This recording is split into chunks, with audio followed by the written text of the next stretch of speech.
¿Cómo funciona la amabilidad?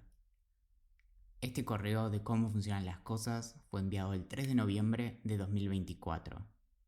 Si te gusta lo que hago y para vos tiene algún valor, podés sumarte a apoyar mi trabajo desde curiosidad.club. La generosidad y la amabilidad son mis dos cualidades favoritas. Suelo ubicarlas juntas al momento de agradecer porque confío en que no hay mucho más que tener presente para ser una buena persona. Todo el resto puede sumar, pero es opcional. La verdadera amabilidad es una expresión de generosidad que nos vuelve hacia la benevolencia, hacia la regla dorada que nos propone dar un trato hacia otras personas de acuerdo a cómo nos gustaría que nos trataran. Y como a la mayoría de las personas parece gustarnos que nos traten bien, esta cláusula tácita salva a nuestra definición de una patológica circularidad. En consecuencia, ser amable no implica un necio altruismo o un sacrificio, sino que puede rastrearse hasta un muy egoísta interés en que nos traten bien. La vida en sociedad, ese peculiar mal necesario, sería especialmente difícil de navegar si, por ejemplo, tuviéramos que estar decidiendo cómo actuar cada vez que se nos cruza alguien desagradable sin poder valernos de las reglas de la cortesía y la amabilidad. Claro que estas supuestas reglas de comportamiento no son ni obvias ni evidentes, lo cual explica no solo la popularidad de la ética entre las disciplinas filosóficas, sino también el entusiasmo que producen las conversaciones acerca del modo en que alguien conduce sus acciones. Las vidas ajenas son pasión de multitudes. Pero si bien el problema de cómo llevar una buena vida es a lo que se dedica la ética, su aspiración es el establecimiento de principios universales y los detalles suelen quedar como tarea para el hogar, especialmente si estudiamos filosofía. En términos más prácticos, toda sociedad, de una manera u otra, establece reglas acerca de lo que es o no aceptable. Estas pueden estar codificadas y ser enseñadas explícitamente, o bien pueden ser inferidas a partir de las consecuencias de nuestros actos. Es probable que sea el hecho de que no corramos riesgo físico cuando nos comportamos grotescamente lo que, paradójicamente, nos incline a descuidar nuestra amabilidad. No es lo mismo recibir una mirada poco amigable que una buena rotura de cráneo. En otras palabras, todas las sociedades establecen esquemas de premios y castigos más o menos fáciles de seguir. Podemos encontrar ejemplos tempranos de estas reglas, como las máximas del antiguo visir egipcio Ptahhotep de hace 5000 años o los códigos de conducta de Confucio y Junshi durante la dinastía Zhou, pero el verdadero origen de lo que hoy llamaríamos etiqueta puede situarse en la transición de sociedades bien jerarquizadas y comunitarias hacia otras más individualistas y civiles, entre la Edad Media y la modernidad, cuya motivación última era establecer relaciones de la igualdad entre las personas. Si bien etiqueta deriva del francés etiquette, unas pequeñas tarjetas que repartía la corte francesa de Luis XIV en Versalles para recordar, entre otras cosas, que no se pisara el pasto, este sentido original aludía precisamente a lo contrario de lo que hoy entendemos. No eran reglas motivadas por un sentido íntimo del respeto por el prójimo, sino por el enmascaramiento de una nefasta dinámica de poder. Y así les fue. En algunas ciudades república italianas, como Florencia, Génova y Venecia, esta transición estuvo marcada por el declive de las autoridades tradicionales, como la corte y la iglesia, que marcó una nueva cultura cívica desligada de los viejos valores aristocráticos y comunales, y por el cambio de significado de ciertas palabras, como cortesía, que deriva de corte, donde el comportamiento ante el rey y la jerarquía nobiliaria estaba rigurosamente controlado. Esta nueva cultura de la cortesía enfatizaba el comportamiento individual y la interacción pública y ya no las obligaciones arraigadas en la jerarquía social. La amabilidad comenzó a percibirse como marca de caballerosidad y se fue convirtiendo en virtud e incluso señal de estatus. La obligación hacia los demás perdió su sentido rígido original hasta volverse uno alusivo a nuestra responsabilidad personal hacia el prójimo. En cuanto a la palabra inglesa gentleman, cuya torpe traducción al castellano es caballero o gentilhombre, incluso lleva estas marcas. En latín medieval tardío se usaba generosus, cuya relación con nuestro idioma es evidente. La caballerosidad implica amabilidad y esta no es más que otra forma de la generosidad. A medida que las ideas humanistas de la Ilustración se popularizaban por Europa, la necesidad de discutir el modo en que damas y caballeros debían comportarse en una sociedad libre, o tan libre e igualitaria como era posible en aquel entonces, se volvía evidente y comenzaron a sucederse las opiniones acerca de qué significaba ser amable y cortés. Lo lindo de las ideas es que cuando se sueltan en el mundo hacen lo que se les da la gana.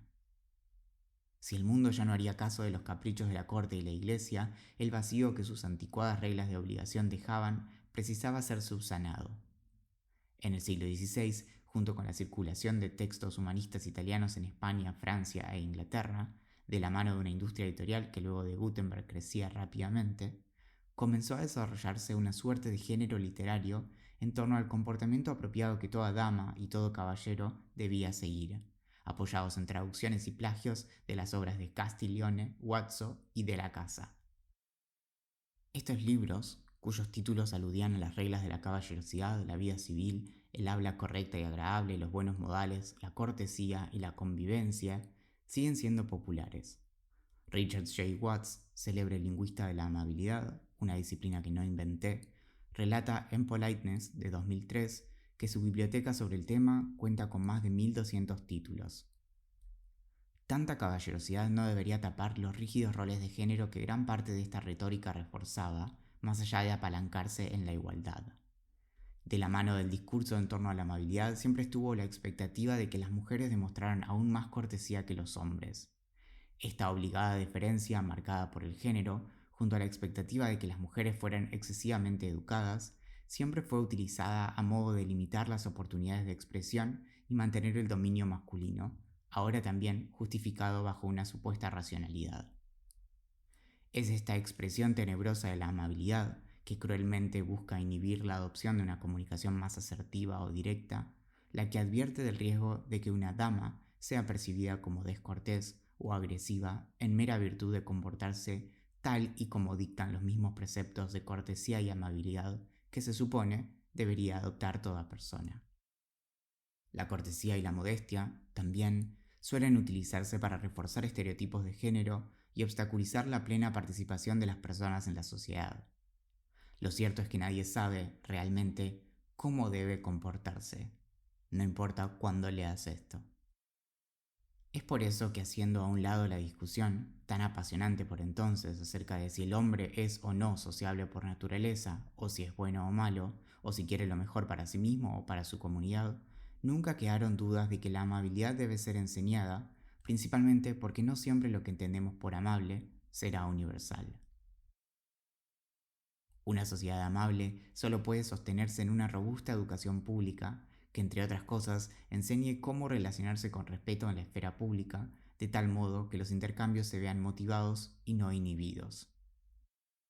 Aunque no sea precisamente con esas palabras tan desagradables para ciertos paladares, la amabilidad es en última instancia una profunda y deliberada búsqueda de placer en compañía de otras personas. Claro que tanto hedonismo podría sonar insultante para tan sofisticada audiencia, pero nada de malo ni irracional, te estoy mirando a vos, Platón, hay en sacar placer de aquellos momentos en los que no queda otra alternativa que vincularnos con otras personas. Ser amable implica reconocer y respetar los sentimientos de quien tenemos enfrente, indistintamente de nuestra coincidencia de opiniones, para garantizar su comodidad en su expresión. Aunque la cortesía pueda manifestarse de diferente manera en distintas culturas, su principio fundamental es el reconocimiento de las expectativas compartidas de comportamiento respetuoso y considerado en las interacciones sociales. Esto no solo implica ser conscientes de las normas sociales que seguimos, sino también de por qué lo hacemos. Ser amable nada tiene que ver con adherir a ciertas rígidas reglas de etiqueta en vistas de lo que otros puedan pensar, sino con un deseo genuino de relacionarse en armonía y de no hacer sentir mal. Incluso para quienes solemos encontrar mayor placer entre los árboles o los libros, sus derivados, que entre las personas, cuidar el modo en que hacemos sentir a quien nos cruzamos en el camino debería ser una preocupación siempre presente, que nada tiene que ver con la falsedad ni con evitar decir lo que pensamos. Como explica Cecil B. Hartley en el fabuloso The Gentleman's Book of Etiquette and Manual of Politeness de 1873, La evidencia de nuestra educación en la amabilidad no prueba hipocresía, ya que puedes tratar a tu enemigo más acérrimo con perfecta cortesía y sin embargo no hacer demostraciones de amistad.